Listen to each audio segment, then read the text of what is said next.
So what is it to be a patriot? We need go no further than the words of the late Joe E. Garland, the beloved historian and poet of Gloucester on Cape Ann, Massachusetts.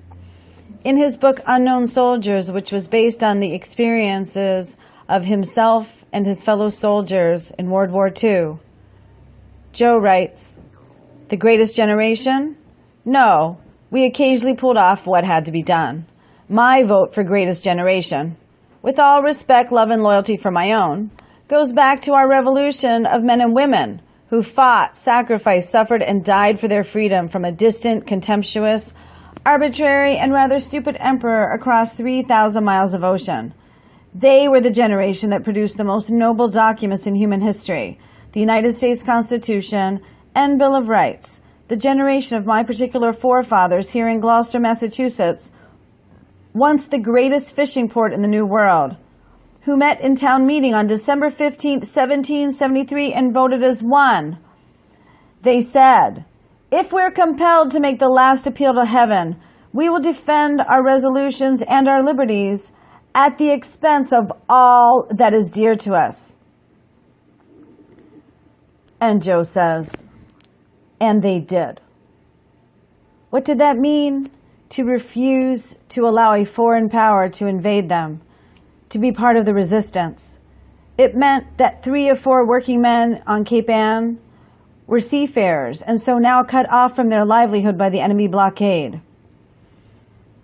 One of the residents journaled that there was a distressingly large proportion of our people whose productive industry this year could not secure them against dismal forebodings for the coming year. Heart-stricken by the conditions they found in the suffering seaport, which had endured so much in a war that had so far caused the colonies little more than convenience, these Quakers came from Virginia, New Jersey, and Pennsylvania with gifts of money for the bankrupt town.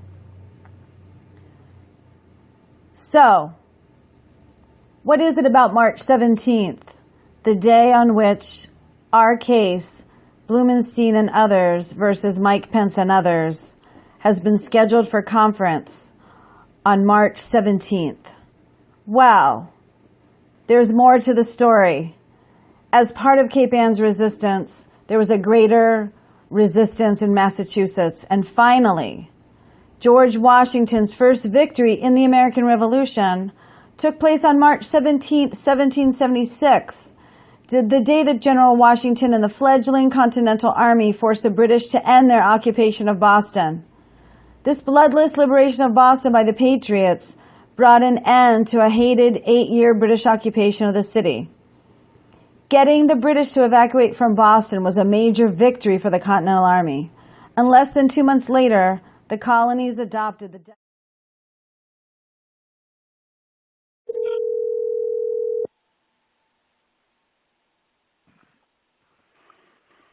Dianne Blumenstein and others versus Michael Pence and others.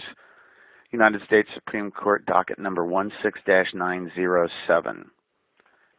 I received a call from a colleague here in Indianapolis who was asking me about a different case, and then she mentioned she'd been contacted by some people in Massachusetts, and they had a case before the United States Supreme Court challenging the 2016 election.